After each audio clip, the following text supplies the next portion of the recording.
সেটিকে ধ্বংস করেছে, এখন ধ্বংস করার পায়তারা করছে প্রবাসীদের রেমিটেন্স খাত। অতএব আমি বলতে চাই, প্রিয় সাংবাদিক বিন্দু, আপনারা শুনে রাখুন, প্রবাসীরা আমাদের ভাই, তারা এই দেশকে ভালোবাসে। যদি আপনি দেশপ্রেমিক খুঁজতে চান, দেশপ্রেমিক খুঁজে বের করতে চান, তাহলে প্রবাসীদের জিজ্ঞেস করুন তারা এই দেশকে কতটা ভালোবাসে।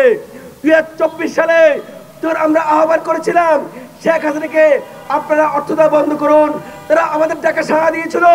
তারা একযুগে সৌদি আরব, USA, ইংল্যান্ড, জার্মান, কানাডা সকল রাষ্ট্রে তারা বাংলাদেশ শেখ হাসিনাকে অর্থ দেওয়া বন্ধ করে দিয়েছিল।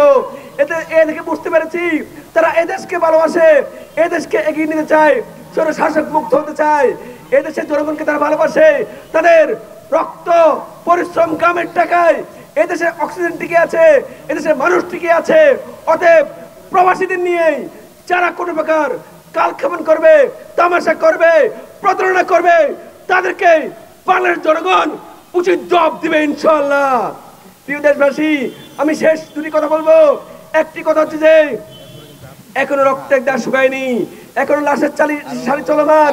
2000 অধিক ভাই শহীদ হয়েছে এই স্বাধীনতার জন্য, শান্তিপ্রিয় বাংলাদেশের জন্য, জনগণের জন্য।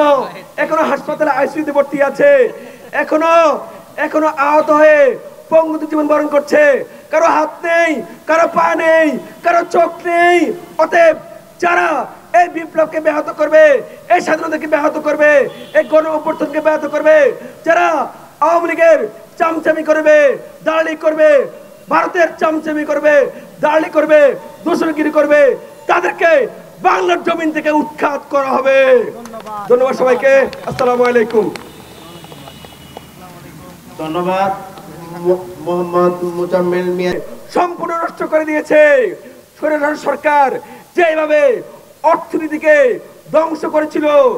আমরা চেয়েছিলাম অর্থনীতিকে গড়ে দাঁড়াবে, কিন্তু এই সরকার আসার পরে জনগণের প্রত্যাশা এটা পূরণ হয়নি। এখন পর্যন্ত অনেক গার্মেন্টস বন্ধ হয়ে আছে। আমাদের দুটি খাতের মধ্যে অন্যতম খাত হচ্ছে যে গার্মেন্টস খাত।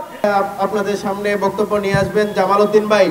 জামাল উদ্দিন ভাইকে সুন্দর বক্তব্য উপস্থাপন করার জন্য বিশেষভাবে অনুরোধ করা হলো।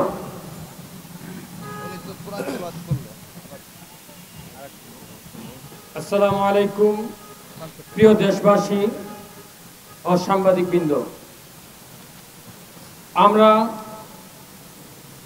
এখানে সম্মিলিত হয়েছি প্রবাসী ভাইদের জন্য।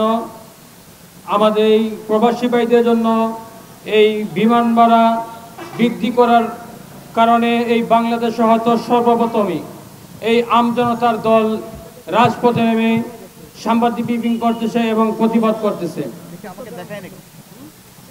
আমি দেশদ্রোহী বলে আখ্যা দিয়েছিল, সেই বিএম জামালের বিচার না করে সেই বিএম জামালকে পদোন্নতি দিয়ে আফ্রিকা মহাদেশের এবং 19 July face the people talk শোতে সাগর ভাইয়ের ফেস দ্য পিপলে আমি রেমিটেন্স শাটডাউনের ঘোষণা করি।